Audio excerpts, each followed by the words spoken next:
माहिरा ने big boss के घर में अपनी लाइफ से जुड़े बहुत सारे किस्से शेयर किए हैं। अपनी मम्मी से जुड़ी हुई बातें, अपने बचपन की जुड़ी बातें, अपनी फैमिली से जुड़ी कई बातें, अपने काम के बारे में, अपने एक्सपीरियंस, बहुत सारी चीजों के बारे में शेयर किया है। और अब माहिरा शर्मा अपने स्कूल डेज के बारे में बात करती हुई नजर आई। माहिरा ने बताया ये बात आरती और सिद्धार्थ शुक्ला को जब वो किचन में बातें कर रहे होते हैं।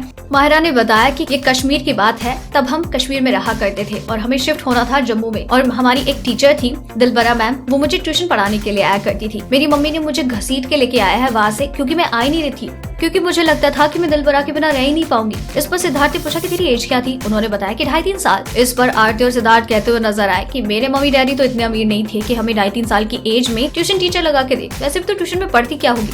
माहिरा ने बताया कि मैंने 2.5 साल की एज में ही अपनी स्टडी शुरू कर दी थी। और कश्मीर में क्या होता है कि ठंड के मौसम में स्कूल नहीं खुलते हैं और हमारे वहाँ पे एरिया ऐसा होता है कि आमने सामने घर, लकड़ी का घर था दिलबरा का, और वहाँ पे चीजें बहुत ज्यादा सस्ती होती है। 1 रुपए में यहाँ से वहाँ जाना, बहुत सारी चीजें सस्ती होती है, बट वहाँ पे जमीन महंगी होती है।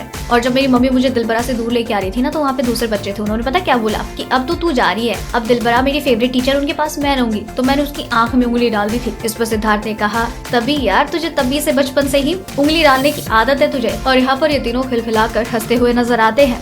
बिग बॉस के इस टेढ़े सीजन की और भी कई टेढ़ी खबरें यूं ही जानने के लिए बनी रहिए हमारे साथ। डेली ट्रेंडिंग न्यूज की रिपोर्ट सब्सक्राइब करें हमारा चैनल ऐसी ही लेटेस्ट और इंटरेस्टिंग न्यूज के लिए।